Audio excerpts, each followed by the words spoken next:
Regressive thinking के साथ जो देश आतंकवाद का पॉलिटिकल टूल के रूप में इस्तेमाल कर रहे हैं, उन्हें ये समझना होगा कि आतंकवाद उनके लिए भी उतना ही बड़ा खतरा है।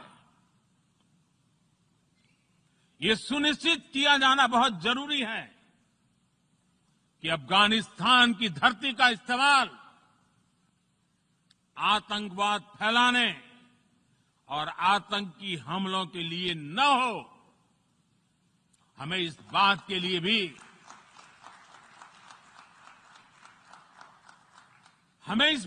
लिए भी सतर्क रहना होगा कि वहां की नाजुक स्थितियों का कोई देश अपने स्वार्थ के लिए एक टूल की तरह इस्तेमाल करने की कोशिश न करें।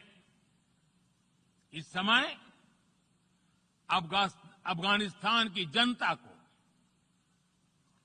वहां की महिलाओं और बच्चों को, वहां की माइनॉरिटीज को मदद की जरूरत है और इसमें हमें अपना दायित्व निभाना ही होगा।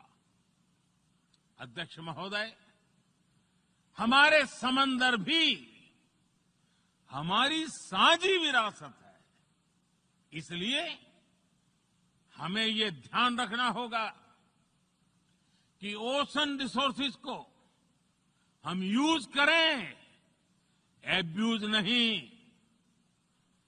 हमारे समंदर अंतर्राष्ट्रीय व्यापार की लाइफलाइन भी है।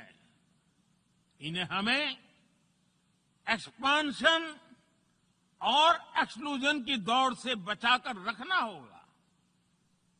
रूल बेस्ड वर्ल्ड ऑर्डर को सशक्त करने के लिए अंतर्राष्ट्रीय समुदाय को एक सुर में आवाज उठानी ही होगी।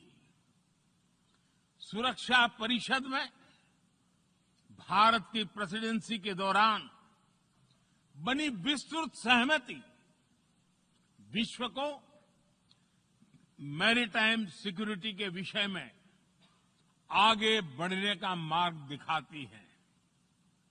अध्यक्ष महोदय, भारत के महान कूटनीतिज्ञ आचार्य चाणक्य ने सदियों पहले कहा था, कालातिक्रमणात्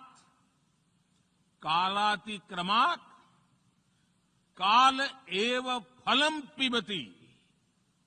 जब सही समय पर सही कार्य नहीं किया जाता तो समय ही उस कार्य की सफलता को समाप्त कर देता है। संयुक्त राष्ट्र को खुद को प्रासंगिक बनाए रखना है तो उसे अपनी इफेक्टिवनेस को सुधारना होगा, रिलायबिलिटी को बढ़ाना होगा। यूएन पर आज कई तरह के सवाल खड़े हो रहे हैं। इन सवाल को हमने क्लाइमेट क्राइसिस में देखा है, कोविड के दौरान देखा है, दुनिया के कई हिस्सों में चल रही प्रॉक्सी वॉर, आतंकवाद और अभी अफगानिस्तान के संकट ने इन सवालों को और गहरा कर दिया है। कोविड के ओरिजिन के संदर्भ में और ease of doing business ranking को लेकर वैश्विक गवर्नेंस से जुड़ी संस्थाओं ने दशकों के परिश्रम से बनी अपनी विश्वसनीयता को नुकसान पहुंचाया है। ये आवश्यक है कि हम यूएन को ग्लोबल ऑर्डर, ग्लोबल लॉज और ग्लोबल वैल्यूज के संरक्षण के लिए निरंतर सुदृढ़ करें। मैं नोबेल पुरस्कार विजेता गुरुदेव रविंद्रनाथ टैगोर जी के शब्दों के साथ अपनी बात समाप्त कर रहा हूं। शुभो कर्मोपोथे शुभो কর্মপথে ধরো নির্ভয় গান সব দুর্বল সন্ন্যাস होक अवसान अर्थात अपने शुभ कर्म पथ पर निर्भीक होकर आगे बढ़ो, सभी दुर्बलताएं और शंकाएं समाप्त हो।